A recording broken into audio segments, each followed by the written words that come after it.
Dear viewers of the Tom Photo channel, I have an array of cameras and sometimes I sell some of them to buy something else. I noticed that my simple little Nikon D3400 is still going strong and I have no intentions of getting rid of it.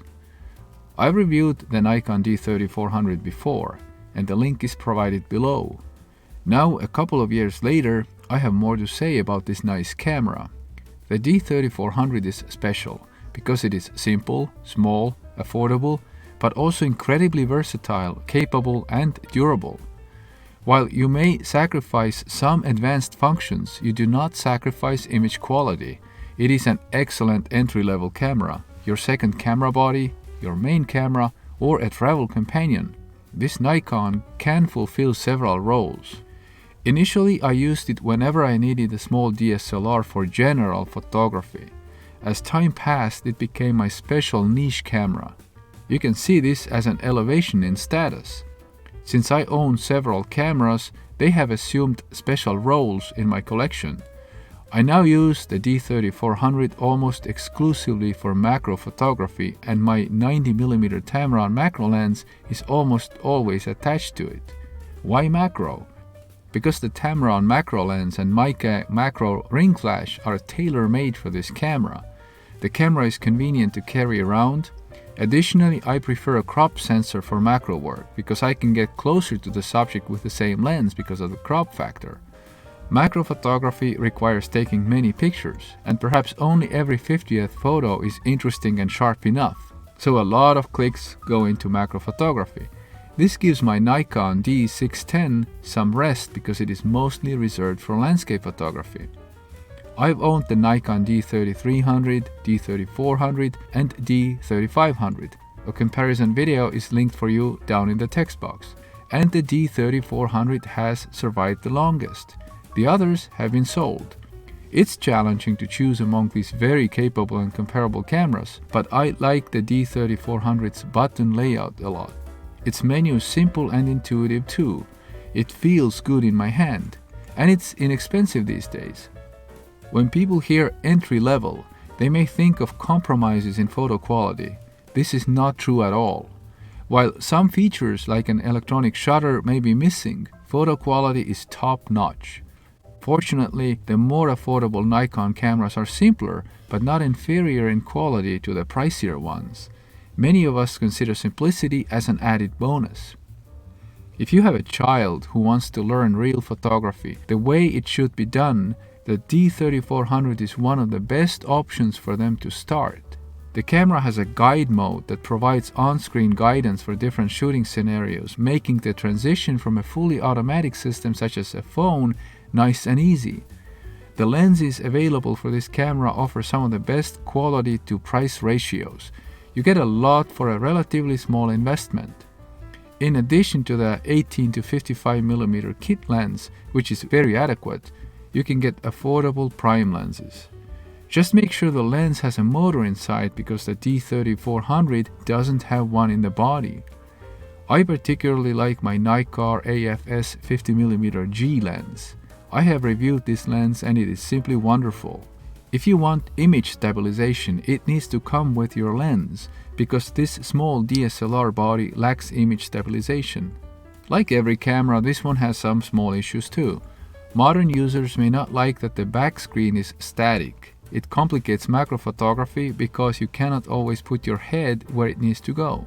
You have live view on this camera, meaning that you can use it like a hybrid camera by framing and focusing using the back screen instead of the viewfinder. However, this makes the camera very slow and focusing is not accurate, especially for macro work.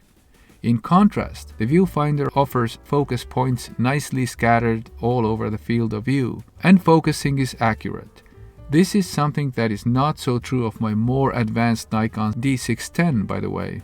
Another thing I'm not a huge fan of is the D3400's noise at high ISO. With my crop sensor Fujifilm cameras, I can go to ISO values of dizzying magnitudes, and photos are generally nice. With the D3400, I will not go over ISO 400. Sure, Nikon and Fuji use different ISO standards, but my point still holds. The D3400 is superb at ISO of 200.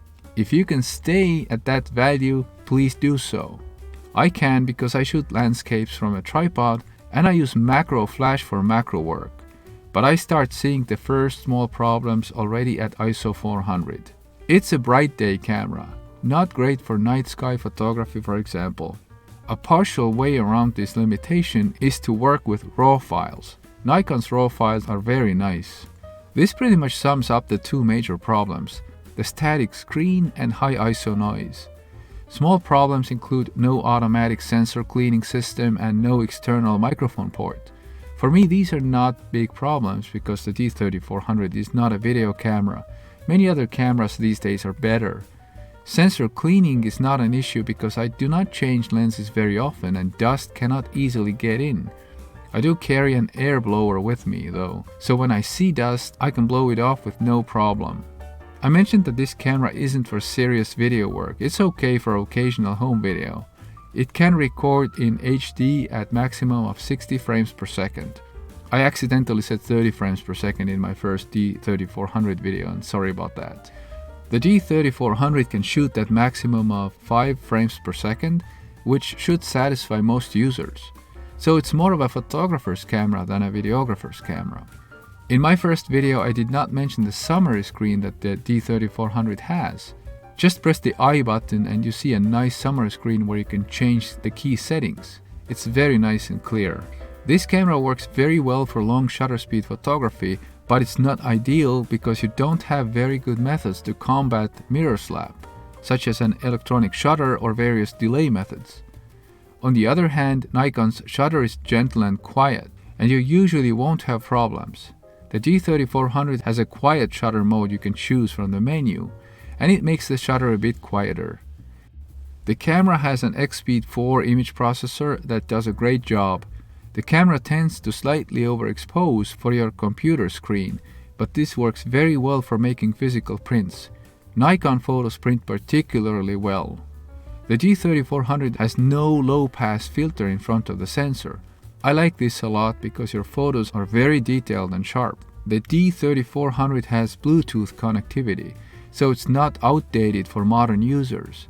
However, I'm myself quite old-fashioned in that sense because I don't use Bluetooth. I simply take out the SD card and download my photos just as I did 20 years ago. You can't sell me a camera because it has something great that doesn't directly affect photography. But people are different. Do you want me to mention more good things about this camera? Easy. Its battery life. I don't know how many photos I can take with my age-old battery, but let me just say that I almost cut my hedge around the house more often than I charge this battery. That's how good it is. I love this camera. It offers amazing image quality and it gets the job done for me so well. For beginners, the keywords are simplicity and non-intimidating. Nikon somehow offers all this without sacrificing image quality. These are my take-home messages for you today. Please drop me a line if you have questions about the D3400 or its siblings. I enjoy reading your comments and I do my best to respond to all of them. Thanks so much for watching. Subscribing to my channel and leaving a thumbs up is a great way to support me. Have a great day. Goodbye.